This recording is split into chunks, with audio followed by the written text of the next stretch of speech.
ফাঁসি হতে পারে শেখ হাসিনার। স্বৈরাচারী একজন শাসক শেখ হাসিনা। এ যাবৎকালে কত মানুষ তার নির্দেশে হত্যা করা হয়েছে তা গুণে শেষ করা যাবে না। কত মানুষ খুন, গুম, নির্যাতন করেছে তার হিসাব হয়তো সে নিজেও জানে না। লোক চোখের আড়ালে তিনি ছিলেন একজন ভয়ঙ্কর মাফিয়া। কেউ হাসিনার বিরুদ্ধে আওয়াজ তুললে তার পরিণতি হতো ভয়ঙ্কর।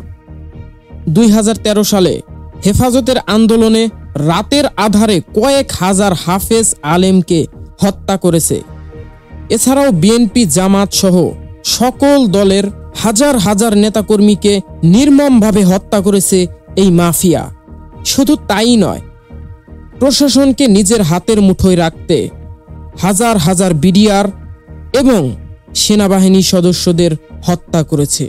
কলঙ্কিত করেছে বিচার বিভাগ, লুটেপুটে খেয়েছে শেয়ার বাজার ও ব্যাংকগুলো, পাচার করেছে লাখ লাখ কোটি টাকা।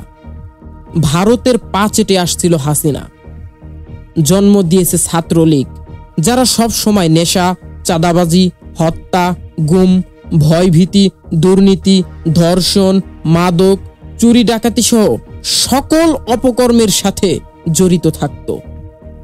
হাসিনার অপকর্মের কথা বলে শেষ করা যাবে না। সম্প্রতি হাসিনার বিরুদ্ধে অনেকগুলো মামলা করা হয়েছে, যার অধিকাংশই হত্যা মামলা। এসব প্রতিটি মামলার রায় দিলে হাসিনাকে কয়েক হাজার বার ফাঁসিতে ঝুলতে হবে।